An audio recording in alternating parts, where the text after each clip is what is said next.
Welcome students, फिर से एक नया वीडियो और फिर से एक नया टॉपिक। और जहाँ पिछला वीडियो हमने छोड़ा था, पिछले वीडियो में हमने बात करी थी डीएनए और आरएनए की, जो कि न्यूक्लिक एसिड्स थे जो कहाँ पाए मिलते हैं, जो मिलते हैं क्रोमोसोम्स में, और क्रोमोसोम्स मिलते हैं हमारे सेल्स में। और क्रोमोसोम्स होते हैं न्यूक्लिक प्रोटीन से बने हुए, यानी वहाँ पर न्यूक्लिक एसिड्स भी होते हैं, प्रोटीन्स भी होते हैं। पूरे थ्योरी, पूरा एक्सप्लेनेशन आपको दे रखा है हमने पिछली वीडियो में, जो आप 2 वीडियो देख सकते हो, वहाँ दोनों पर हमने बता रखा है। ठीक है। और पिछले वीडियो में हमने बोला था कि नया चैप्टर शुरू करेंगे जिसमें एमीन्स हैं, लेकिन फिर ध्यान आया था कि हार्मोन्स नाम का एक टॉपिक और इसमें जो छूट रहा था हमारा, उसके बारे में थोड़ा फटाफट डिस्कस कर लेते हैं, फिर हम चैप्टर नया शुरू करेंगे। ठीक है। तो हार्मोन्स की बात करते हैं। एक्चुअली हार्मोन्स क्या होते हैं? हार्मोन्स जो है वो एक इम्पॉर्टेंट केमिकल सब्सटेंस होते हैं, और जो कि हमारी बॉडी में ही जनरेट होते हैं, सीक्रेट होते हैं, और हमारे जो कुछ बॉडी को रेगुलेट करने के लिए इसेंशियल केमिकल एलिमेंट्स होते हैं ये। तो हार्मोन्स जो हैं वो मेनली सीक्रेट होते हैं एंडोक्राइन ग्लैंड से।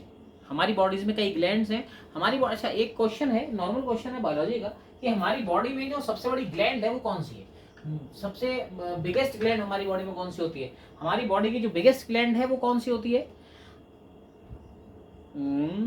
हमारी बॉडी की जो बिगेस्ट ग्लैंड है वो मेरे ख्याल से लिवर होती है। लिवर एक ग्लैंड है, और सबसे बड़ी ग्लैंड जो है वो लिवर होती है। जहाँ तक मैंने पढ़ा है वहाँ तक मेरे को कंफर्म है कि वो लिवर जो है सबसे बड़ी ग्लैंड होती है हमारी बॉडी में। और सबसे इंपॉर्टेंट ग्लैंड कौन सी होती है जो सबको रेगुलेट करती है? सबसे इंपॉर्टेंट ग्लैंड होती है मास्टर ग्लैंड, जिसको हम कहते हैं हिंदी में पीयूष ग्रंथि, जो यहाँ पर होती है मटर के दाने के बराबर। वो सारी ग्लैंड्स को रेगुलेट करती है, शायद ऐसा कुछ है, बायोलॉजी से रिलेटेड है, थोड़ा बहुत इन्फॉर्मेशन है मेरे पास। अब ये सही है कि नहीं, आप टैली कर सकते हो। तो हम यहाँ ग्लैंड्स पढ़ने नहीं आए, हम पढ़ेंगे हार्मोन्स। एक्चुअली हार्मोन्स जो है वो ग्लैंड से सीक्रेट होते हैं, और ग्लैंड से सीक्रेट कहाँ होते हैं? वो ग्लैंड से सीक्रेट होते हैं ब्लड में, और ब्लड में सीक्रेट होकर के वो फिर आगे सर्कुलेट होते हैं। ठीक। ब्लड में सीक्रेट होकर के एक्चुअली क्या है कि हार्मोन्स जो हैं वो एक ट्रैवलर होते हैं। उनको वो अपने होम स्टे में रुके हुए हैं, अपने घर पे रुके हुए हैं वो। अब क्या होता है कि उनको पता चलता है कि यार इन्फॉर्मेशन आती है कि भाई आपको वहाँ पहुँचना है, आपको उस ऑर्गन पर पहुँच करके रिएक्ट करना है। तो क्या होता है कि उनको जो ग्लैंड है वो वहाँ से धक्के देती है, घर से बाहर लात मार के बाहर। बाहर का मतलब है ब्लड में, वो ब्लड में थ्रो कर देती है। अब ब्लड का क्या है? वो तो आवारा पंछी है, उड़ता हुआ, मतलब बहता हुआ जो कह लो कि आवारा पंछी कह सकते हैं, उड़ता रहेगा, बहता रहेगा। और तो कहने का मतलब है वो एक ट्रांसपोर्ट है। ठीक है। तो कहने का मतलब क्या है? हार्मोन के लिए ट्रांसपोर्ट का काम कौन करता है? ब्लड करता है। और एंडोक्राइन ग्लैंड हार्मोन को कहाँ सीक्रेट करती है? एंडोक्राइन ग्लैंड सीक्रेट करती है उसको ब्लड में। तो ब्लड के थ्रू वो जिस भाई ब्लड में बैठ गया बिना टिकट के, और जहां उसको पता चलता है कि यहाँ उतरना है, वो वहां जाकर के रिलीज हो जाता है, ब्लड उसको वहीं छोड़ देता है, या कह लो कि ब्लड से निकल जाता है, वहां से एक्सट्रैक्ट कर लिया जाता है, और फिर वहां पर उसकी फंक्शनिंग शुरू हो जाती है। तो इस तरीके से ये जो हार्मोन है ये जो एंडोक्राइन ग्लैंड से ब्लड में रिलीज किए जाते हैं, और ब्लड के थ्रू वो अपने जो उनका फाइनल डेस्टिनेशन होता है वहां तक पहुंच जाते हैं। अब बात आती है टाइप्स। एक्चुअली हार्मोन्स के बहुत सारे टाइप्स होते हैं। ठीक है।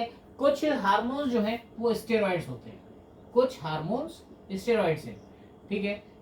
इनके एग्जांपल्स दे रखे हैं। स्टेरॉइड हार्मोन्स में भी जो एस्ट्रोजन एंड्रोजन होते हैं, एस्ट्रोजन एंड्रोजन स्टेरॉइड हार्मोन्स होते हैं। कुछ पॉलीपेप्टाइड्स होते हैं। पॉलीपेप्टाइड की बात करें तो पॉलीपेप्टाइड्स में इंसुलिन होता है, एंड्रोफिन होता है। इस तरीके से कुछ ये एग्जांपल्स हैं, इन पर क्वेश्चन आते हैं, ध्यान रखना। Give the name of 2 steroid hormones. Steroid hormones के 2 एग्जांपल दीजिए, या पॉलीपेप्टाइड हार्मोन्स के 2 एग्जांपल दीजिए, या कौन से हार्मोन्स हैं जो पॉलीपेप्टाइड्स होते हैं। इस तरीके के क्वेश्चंस जो हैं बोर्ड्स में आते हैं। ठीक है। फिर यहाँ पर आता है कि कुछ हार्मोन्स जो होते हैं वो एमिनो एसिड्स के डेरिवेटिव्स होते हैं। एमिनो एसिड्स क्या होते हैं? एमिनो एसिड्स होते हैं RNS2। ठीक है। तो यहाँ पर ये एमिनो एसिड्स के कुछ डेरिवेटिव्स ही होते हैं। ठीक। एमिनो एसिड्स होते हैं जिसमें कि हमने प्रोटीन्स में पढ़े थे, जिसमें NH2 ग्रुप भी होता है और COOH ग्रुप भी होता है। तो इस तरीके के जो ग्रुप्स होते हैं वो एमिनो एसिड्स होते हैं, और कुछ एसिड्स जो हैं वो एमिनो एसिड्स के डेरिवेटिव्स होते हैं। एमिनो एसिड्स के जो डेरिवेटिव्स हैं उनमें mainly epinephrine and nor epinephrine, ये 2 एमिनो एसिड्स के डेरिवेटिव्स होते हैं। यानी स्टेरॉइड्स में भी 2 एग्जांपल दे रखे हैं, पॉलीपेप्टाइड में भी 2 एग्जांपल दे रखे हैं, एमिनो एसिड्स के भी एग्जांपल दे रखे हैं। तो ये एग्जांपल्स के फॉर्म में जो है क्वेश्चन पूछा जाता है क्लियर है इतनी बात। फिर आती है बात कि इनके फंक्शंस क्या है। एक्चुअली कुछ हार्मोन्स के फंक्शंस होते हैं, जैसे इंसुलिन। इंसुलिन जो है एक पॉलीपेप्टाइड हार्मोन है, और इंसुलिन हार्मोन का काम होता है to regulate the blood sugar level in blood. Actually insulin hormone जो है वो पैनक्रियास से सीक्रेट होता है। तो इंसुलिन हार्मोन से रिलेटेड क्वेश्चन क्या है कि which hormone controls the sugar level in blood, which hormone controls the sugar level in blood, या ब्लड शुगर। कौन सा हार्मोन ब्लड शुगर को कंट्रोल करता है? ब्लड शुगर को इंसुलिन हार्मोन कंट्रोल करता है। And where it secretes from, ये कहाँ से सिक्रीट होता है? Where does it secrete from? It secretes from pancreas. Pancreas को हिंदी में अग्न्याशय कहते हैं, हिंदी में अग्न्याशय कहते हैं, इंग्लिश में पैनक्रियास कहते हैं। और पैनक्रियास से ही इंसुलिन हार्मोन सीक्रेट होता है, और ये हमारे रक्त में शर्करा की मात्रा को नियंत्रित करता है, हमारे ब्लड में शुगर को कंट्रोल करता है। कौन? इंसुलिन। इसी तरीके से अगर हमारे ब्लड में जो शुगर है वो बहुत कम हो जाए, ब्लड के में शुगर का लेवल बहुत कम हो जाता है, तो उस लेवल को बढ़ाने के लिए भी एक हार्मोन काम करता है। ये पहली बार सुना होगा शायद आप लोगों ने। अब तक ये तो सुना है कि हाँ इंसुलिन होता है, इंसुलिन काम करता है, क्योंकि हमारे आसपास बहुत से ऐसे लोग हैं जिनको डायबिटीज होती है। एक्चुअली क्या है, जब ये हार्मोन की फंक्शनिंग खत्म हो जाती है, कह लो कि हार्मोन सीक्रेट होना बंद हो जाता है, हार्मोन काम करने बंद कर देता है, इंसुलिन हार्मोन की वर्किंग खत्म हो जाती है, तो ब्लड में शुगर लेवल बढ़ता है, जिससे कि डायबिटीज हो जाती है। ये तो आपने सुना होगा कि इंसुलिन का काम होता है ब्लड में शुगर लेवल को कंट्रोल करना। लेकिन कुछ पर्सन्स ऐसे होते हैं जिनके ब्लड में शुगर का लेवल बहुत डाउन हो जाता है। शुगर लेवल डाउन हो जाता है तो उसके शुगर लेवल को भी इंक्रीज करता है। इंक्रीज करने के लिए भी एक हार्मोन होता है जिसको कहते हैं ग्लूकागॉन। नाम याद कर लेना। ग्लूकागॉन भी एक हार्मोन है जो ब्लड में शुगर लेवल को इंक्रीज करता है। ठीक है, तो यहाँ पर आपको ये मैंने हार्मोन्स बताए हैं। इसके अलावा जो अभी इसमें एमिनो एसिड्स के हार्मोन्स बताए हैं, उसमें epinephrine and nor epinephrine, epinephrine and nor epinephrine. ठीक है, एपिनेफ्रिन एंड नॉर एपिनेफ्रिन क्या होते हैं? एपिनेफ्रिन जो है वो हार्मोन जो है वो ये दोनों ही हार्मोन एक ऑल ऑफ सडन होने वाले जो स्टिमुलेशन होते हैं उनको रिस्पॉन्ड करते हैं। मतलब अचानक से कोई हमारे अंदर कोई एकदम रिएक्शन होती है, या हमको कोई अचानक से ऑल ऑफ सडन हम किसी घटना को, किसी एक्सीडेंट को या किसी इंसिडेंट के लिए हम जब उसको रिस्पॉन्ड करते हैं, तो उस रिस्पॉन्स करने के लिए ये हार्मोन्स रिस्पॉन्सिबल होते हैं। ऑल ऑफ सडन अगर हमको रिस्पॉन्स करना होता है तो वो हमें एपिनेफ्रिन और नॉर एपिनेफ्रिन के थ्रू हम इसको करते हैं। ठीक है, तो इस तरीके से ये एमिनो एसिड्स के डेरिवेटिव्स होते हैं। फिर एक होता है thyroid. Thyroid actually thyroxine hormone होता है, थायराइड हार्मोन नहीं होता, थायरॉक्सिन होता है। ठीक है, वो थायराइड ग्लैंड से सीक्रेट होता है। तो यहाँ पर ये क्वेश्चन है कि where does thyroxine hormone secrete from, यानी थायरॉक्सिन हार्मोन कहाँ से सीक्रेट होता है? थायराइड से सीक्रेट होता है, थायराइड ग्लैंड होती है। ठीक है, और इसकी एक्सिस और इसकी कमी से, डेफिशिएंसी से और इसके एक्सेस से, ज़्यादा होने से भी इसके दिक्कत होती है, शरीर में बीमारी फुल हो जाती है, जिसको हम कहते हैं हाइपरथायरॉयडिज्म। हाइपरथायरॉयडिज्म, हाइपरथायरॉयडिज्म में ओबेसिटी हो जाती है, यानी कि जो व्यक्ति है उस पर मोटापा आ जाता है। और अगर थायरॉक्सिन हार्मोन जो है उसकी कमी हो जाए, बॉडी में वो डेफिशिएंट हो जाए, कम हो जाए, तो वहाँ से हाइपोथायरॉयडिज्म हो जाती है। हाइपोथायरॉयडिज्म के भी अपने कुछ स्पेसिफिक कैरेक्टर्स होते हैं।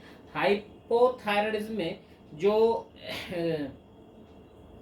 कुछ अलग से कैरेक्टर आ जाते हैं, वो मेरे को ध्यान नहीं आ रहे स्पेसिफिक कैरेक्टर क्या है, लेकिन एक्चुअली थायरॉक्सिन की कमी से और थायरॉक्सिन की अधिकता से, दोनों से बीमारियां होती हैं। ठीक है, तो ये कुछ यहाँ पर हम हार्मोन्स की बात कर रहे थे, और यहाँ पर हमने कुछ स्पेसिफिक हार्मोन्स भी देखे, जैसे इंसुलिन, ग्लूकागॉन, ये सब हार्मोन हमने देख लिए हैं। ठीक है, अब यहाँ पर जो एक ग्लूकोकॉर्टिकॉइड और मिनरेलोकॉर्टिकॉइड करके दो स्टेरॉइड हार्मोन्स और होते हैं। ग्लूकोकॉर्टिकॉइड जो है वो हमारे बॉडी में कार्बोहाइड्रेट के जो मेटाबॉलिज्म है, कार्बोहाइड्रेट का जो उपापचय होता है, मेटाबॉलिज्म मतलब कार्बोहाइड्रेट को डिफ्यूज करना, उसको डिकम्पोज करना, उसको डाइजेस्ट कराना, इन सब को प्रोसेस को पूरा फॉलो अप करने के लिए, पूरी प्रोसेस को कराने के लिए जो हार्मोन यूज होता है वो होता है ग्लूकोकॉर्टिकॉइड।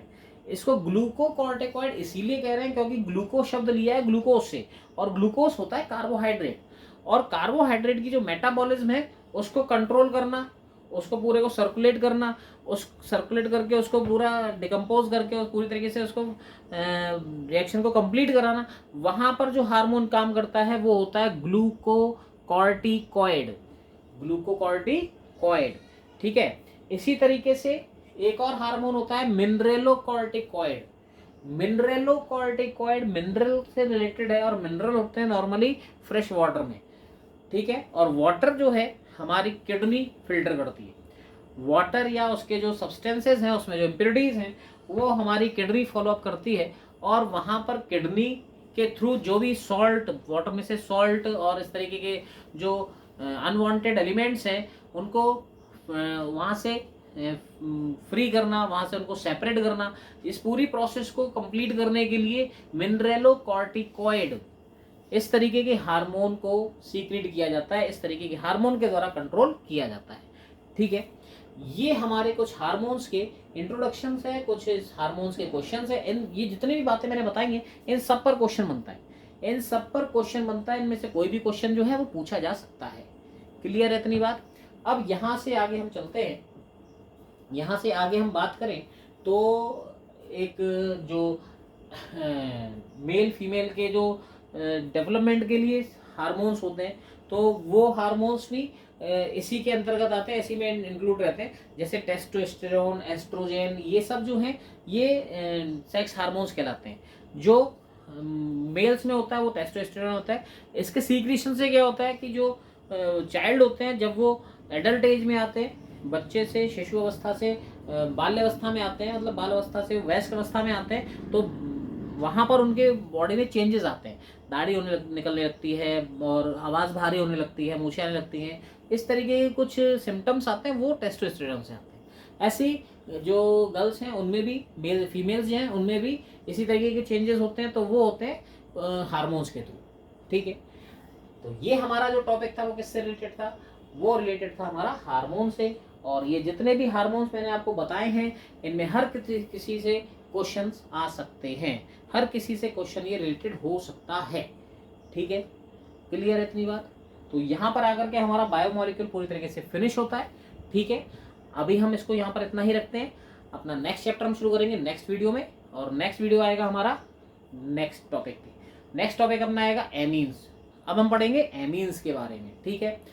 और इस पूरे चैप्टर का जो वन शॉट वीडियो है वो आपको मिलेगा दिसंबर और जनवरी, पूरे दिसंबर के बाद जनवरी महीने में आपको हर चैप्टर का वन शॉट मिलेगा, क्योंकि तब बोर्ड एग्जाम्स नियर बाई होंगे और वहाँ पर हर चैप्टर को हम क्लियर करेंगे। अब हम फ्लो में इसलिए चलेंगे क्योंकि यहाँ से आगे हमको विद इन दिसंबर तक दोनों बुक्स कंप्लीट करनी है, ऑर्गेनिक भी इनऑर्गेनिक भी। एक एक चैप्टर दोनों में कंप्लीट हो चुका है। इनऑर्गेनिक के अगर वीडियोस आप देख रहे हो तो वहाँ पर हम पहुँच चुके हैं अपने 4th चैप्टर पे, और अब हम यहाँ से शुरू करेंगे अपना नेक्स्ट चैप्टर नंबर 9, ठीक है। तो 4th और 9 कंप्लीट होगा इस मंथ में, हम ऑलमोस्ट कंप्लीट कर लेंगे, 2 चैप्टर और कंप्लीट, मतलब एक चैप्टर और कंप्लीट कर लेंगे तो कुल 4 चैप्टर हो जाएंगे। फिर हमारे पास बचेगा नवंबर और दिसंबर, यानी 1 महीने में 4 चैप्टर हम कर रहे हैं, तो 2 महीने में हम 4 और कर लेंगे तो 8 हो जाएंगे, यानी ऑलमोस्ट दिसंबर तक हम अपना सिलेबस कंप्लीट कर लेंगे। और दिसंबर तक सिलेबस कंप्लीट होगा तो उसके बाद रिवीजन, और रिवीजन के बाद वन शॉट, फटाफट शटाशट काम चलेगा। प्लीज़ कंटेंट अच्छा लग रहा है, समझ में आ रहा है तो प्लीज़ वीडियो को लाइक कीजिए, लाइक ज़रूर कीजिए, शेयर कीजिए, सब्सक्राइब कीजिए, जितनों को शेयर कर सकते हैं, लेकिन फ्रेंड सर्कल में कीजिए। ऐसा नहीं चाचा ताऊ मामा पापा को सबको कर दिया, कोई नहीं देख रहा है, उसको कीजिए जो देखना चाहता है, जो देख रहा है वीडियो, जो समझना चाहता है चीज़ों को, ठीक है। प्लीज़ वीडियो को लाइक और सब्सक्राइब ज़रूर कीजिए। ओके, मिलते हैं अपने नेक्स्ट वीडियो में, तब तक के लिए गुड बाय।